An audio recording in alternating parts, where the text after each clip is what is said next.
High, hello everyone, কী অবস্থা সবার? আজকে চলে আসলাম আপনাদের মাঝে নতুন আর একটা প্রোডাক্টের রিভিউ নিয়ে। আজকে আপনাদের সাথে শেয়ার করব একটা ডিআইওয়াই পাওয়ার ব্যাংক কেসের রিভিউ। এই পাওয়ার ব্যাংক কেসটা প্রায় আমি 2 মাস ধরে ব্যবহার করতেছি এবং আজকে আপনাদের জন্য এটার একটা রিভিউ নিয়ে আসলাম ছোটোখাটো। আজকে যদি আমি বলি এই পাওয়ার ব্যাংক কেসটা, এটাকে পাওয়ার ব্যাংক কেস বলার রিজন হচ্ছে এটার ভিতরে কোনো ব্যাটারি আসে না, এটা জাস্ট হচ্ছে একটা পাওয়ার ব্যাংকের কেস।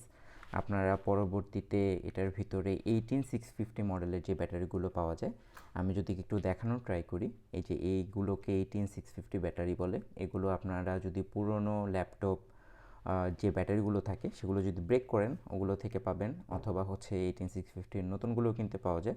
বাট নতুনগুলোর দাম একটু বেশি হওয়ার কারণে অনেকে বা হচ্ছে আমরা যারা ডিআইওয়াইয়ের কাজ করি, আমরা অধিকাংশ মানুষজন হচ্ছে এই টাইপের ব্যাটারিগুলোই ইউজ করি কমের মধ্যে। আপনারা চাইলে আপনারাও পুরনো ব্যাটারি যদি থেকে থাকে সেগুলো থেকে আপনারা এগুলো কালেক্ট করতে পারেন। আর এই পাওয়ার ব্যাংকটি হচ্ছে আমি আলিএক্সপ্রেস থেকে আনিয়ে নিয়েছিলাম। এগুলো দারাজেও পাওয়া যায়, দারাজে হয়তো বা 600 টাকা করে নেবে।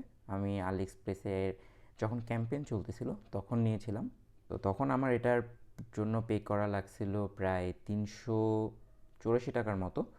তো আমি চিন্তা করলাম যে একটা নিয়ে দেখা যাক যে কীরকম কী পারফর্ম করে। তো আসার পরে আমি এটা যখন আসছে, তা আমি যদি এটার বিল কোয়ালিটির কথা বলি, এটার বিল কোয়ালিটি অন্যান্য যে পাওয়ার ব্যাংক কেসগুলো বাংলাদেশে কিনতে পাওয়া যায় ওগুলো থেকে অনেক ফ্যান্সি, বিকজ আমরা এখানে একটা ট্রান্সপারেন্ট লুক দেখতে পাচ্ছি। আর এটার মধ্যে হচ্ছে দুইটা রোতে চারটা চারটা করে 8টা এলইডি দেওয়া। এলইডির কাজগুলো আমরা পরবর্তীতে দেখব। আর এই সাইডে যদি আমরা খেয়াল করি তাহলে হচ্ছে এই যে এর পোর্টগুলো, পোর্টস অ্যান্ড বাটনগুলো দেওয়া। তো পুরো বডি স্ট্রাকচারটা প্লাস্টিকের হলেও যে প্লাস্টিকগুলো ইউজ করা হয়েছে ওগুলো অনেক শক্তপোক্ত প্লাস্টিকই আমি বলতে পারি অন্যান্য যেগুলো পাওয়া যায় ওগুলোর তুলনায়। আর অন্যান্য যেগুলো পাওয়া যায় ওগুলো 5 ভোল্ট 1 এম্পিয়ারে আউটপুট দিতে সক্ষম। আর এটা হচ্ছে দুইটা ইউএসবি পোর্ট থাকে এটার মধ্যে। আপনারা যদি একটু খেয়াল করি যে এটার মধ্যে একটা ইউএসবি 1 এবং একটা ইউএসবি 2, এই দুইটা ইউএসবি হচ্ছে 5 ভোল্ট 2 এম্পিয়ার করে আউটপুট দিতে সক্ষম, মানে হচ্ছে 10 ওয়াট করে। আর এই সাইডে যদি আমরা ইনপুটে খেয়াল করি তাহলে আপনারা এটাকে চার্জ করতে পারবেন টাইপ সি এর মাধ্যমে, মাঝখানে পাওয়ার অন অফ বাটন আছে। আর সাইডেরটা হচ্ছে একটা মাইক্রো ইউএসবি জ্যাক। সো আপনারা এটাকে type C plus micro USB দুইটা দিয়ে চার্জ করতে পারবেন। আর সাথে একটা সিলিকনের রাবার হোল্ড বা ঝুলানোর জন্য যে জিনিসটা ওটা দেওয়া, এবং এটাও যথেষ্ট শক্তপোক্ত। সো এটাকে এভাবে লাগানোর পরে আমরা এটা বন্ধ করে দিলেই হচ্ছে এটা একটা পাওয়ার ব্যাংক হয়ে যাবে। আমরা যদি প্রেস করলে আমরা দেখতে পারবো এটার মধ্যে যেহেতু ফুল চার্জ আছে এর জন্য হচ্ছে এটা 100% শো করতেছে। আর এটাকে 4 ধাপে হচ্ছে আপনারা ব্যাটারি ব্যাকআপ কী পরিমাণ আছে সেটা সম্পর্কে দেখতে পারবেন। আর লাইটার যে কথা বলেছিলাম, লাইটার মধ্যে আমরা যদি একটু দেখি, একবার প্রেস করলে এটার যে ক্যাপাসিটি সেটা দেখাবে। আর আমরা যদি একসাথে 2বার প্রেস করি তাহলে এটার পাওয়ারটা জ্বলে উঠবে। এবং দেন একবার প্রেস করলে হচ্ছে এটার পাওয়ার ব্রাইটনেসটা এক ধাপ বাড়বে, এবং আরেকবার প্রেস করলে হচ্ছে এটার ব্রাইটনেসটা আরেক ধাপ বাড়বে। 3 ধাপে আপনারা চাইলে এটার ব্রাইটনেস বাড়াতে কমাতে পারবেন। এবং লাস্টের যেই অপশনটা সেটা হচ্ছে জ্বলবে নিভবে, যেটাকে আমরা এসওএস লাইট বলি। সো ওই প্যাটার্নে এটা জ্বলতে থাকবে, অ্যান্ড দেন প্রেস করলে হচ্ছে এটা আবার লো ব্রাইটনেসে চলে আসবে। আর অফ করার জন্য আপনাকে আবার টিপ দিয়ে ধরে রাখলে এটা অটো অফ হয়ে যাবে। সো এটার এই একটা ফাংশন খুবই ভালো। এটা ফুল ব্রাইটনেসে যে পরিমাণ আলো প্রডিউস করে এই 4টা লাইট থেকে যথেষ্ট পরিমাণ আলো একটা ওয়ার্ম লাইট প্রডিউস করে।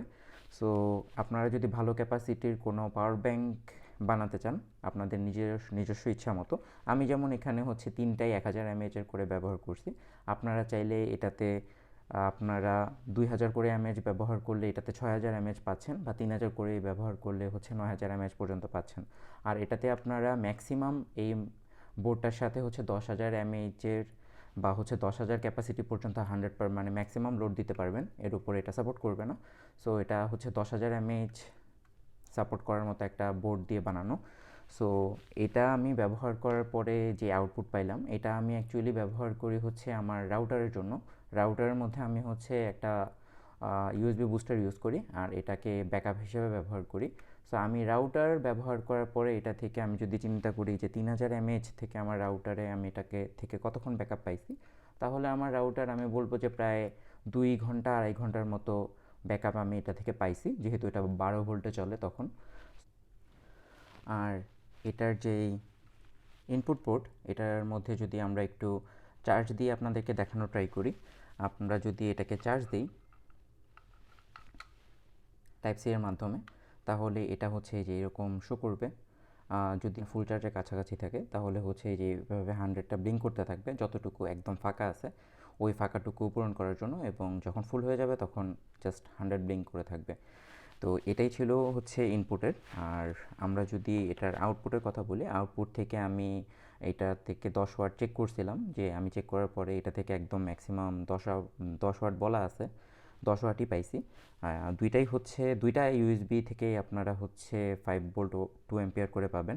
হ্যাঁ, এখন অনেকে জিজ্ঞাসা করতে পারেন দুইটা থেকে আমরা সেম টাইমে একই সাথে 10 ওয়াট করে পাবো কিনা। আমি চেক করে দেখছিলাম তখন 10 ওয়াট করে থাকে না, তখন কিছুটা ড্রপ করে, বাট এটা প্রায় 8 ওয়াট কি 7 ওয়াটের কাছাকাছি থাকে, বাট একেবারেই কমে যায় না। তো এটাই বলার ছিল। আর এটাকে আমি 2 মাস ধরে ব্যবহার করতেছি। আর এই লাইটটা অনেক হেল্পফুল, যেহেতু পাওয়ার ব্যাংকের মধ্যেই থাকে এবং সাইজেও ছোট। আপনি চাইলে পরবর্তীতে ম্যাক্সিমাম ক্ষেত্রে আমরা যে পাওয়ার ব্যাংকগুলো ইউজ করি সেগুলোতে ঝামেলা যেটা দেখা দেয় সেটা হচ্ছে ইউজ করতে করতে ব্যাটারি সেলগুলোর ক্যাপাসিটিগুলো বা ব্যাটারি সেলগুলো দুর্বল হয়ে যায়। তো সেক্ষেত্রে তখন দেখা যায় আমাদের ওই পাওয়ার ব্যাংকটা ফালায় দেওয়া লাগে। তো এই টাইপের পাওয়ার ব্যাংকগুলোতে সুবিধা হচ্ছে আপনার পুরো পাওয়ার ব্যাংকটাই ফেলে দিতে হবে না, আপনারা জাস্ট খুলে পিছনে 3টা ব্যাটারি চেঞ্জ করলেই আপনাদের পাওয়ার ব্যাংকটা আবার নতুন হয়ে যাচ্ছে। তো এই ছিল হচ্ছে এটার ইউজার এক্সপিরিয়েন্স। আর যদি আমি এটার কনস সম্পর্কে বলি, কনস সম্পর্কে যদি বলতে চাই তাহলে এইভাবে করে যে ব্যাটারি ইন্ডিকেটারটা দেওয়া 25, 50, 75 বা হচ্ছে 100 করে, তো এই যে টেস্টিংয়ের যে সিস্টেমটা, এটা আমার কাছে ভালো লাগে নাই। বিকজ হচ্ছে এটার মধ্যে যদি তারা পার্সেন্টেজ আকারে শো করতো তাহলে আরও অ্যাকুরেটলি বোঝা যেত যে আমি কত পার্সেন্ট আছে আমার পাওয়ার ব্যাংকের চার্জ। যেটা হচ্ছে এভাবে করে 4 ধাপে বোঝার কারণে দেখা যায় যে 100% আছে, আমি ধরে নিচ্ছি 100%, একটু পরে দেখলাম 75%। তো এই জিনিসটা হয়। আর আমি যদি বলি যে ওরা চাইলে, যদিও এটা একটা 386 টাকা, আমার পড়ছে 386 টাকা, বাট এমনি একটা 600 টাকার পাওয়ার ব্যাংক কেসের মধ্যে এভাবে করে ইনপুটের ক্ষেত্রে একটা টাইপ সি যে পোর্ট চার্জিংয়ের জন্য সেটা দেয়াই যেত, যেহেতু এখন সবাই টাইপ সি দেয়। সো এই জিনিসটা মিসিং লাগছে, বাট আই থিঙ্ক প্রাইস হিসেবে এটা জাস্টিফাই করে। বাট বাংলাদেশে এই প্রাইস হিসেবে আমার কাছে মনে হয় না 600 টাকা হিসেবে ওইরকমভাবে জাস্টিফাই করে। বাট আপনারা যদি চিন্তা করেন যে আপনারা আপনাদের নিজেদের ব্যাটারি ইউজ করে একটা ভালো ক্যাপাসিটির ছোটোখাটো সাইজের একটা পাওয়ার ব্যাংক বানাবেন, তাহলে আমি বলতে পারি এটা আপনাদের জন্য একটা বেস্ট চয়েস হতে পারে। সো এই ছিল আজকের ভিডিওতে। যদি ভিডিওটি ভালো লেগে থাকে তাহলে অবশ্যই ভিডিওটিতে লাইক করবেন, কমেন্ট করবেন এবং শেয়ার করবেন। আর এই টাইপের আরও নতুন নতুন ভিডিও দেখতে চাইলে অবশ্যই আমার চ্যানেলটি সাবস্ক্রাইব করবেন। ধন্যবাদ সবাইকে, দেখা হবে অন্য কোনো ভিডিওতে। ততদিন পর্যন্ত সবাই ভালো থাকবেন। আল্লাহ হাফেজ।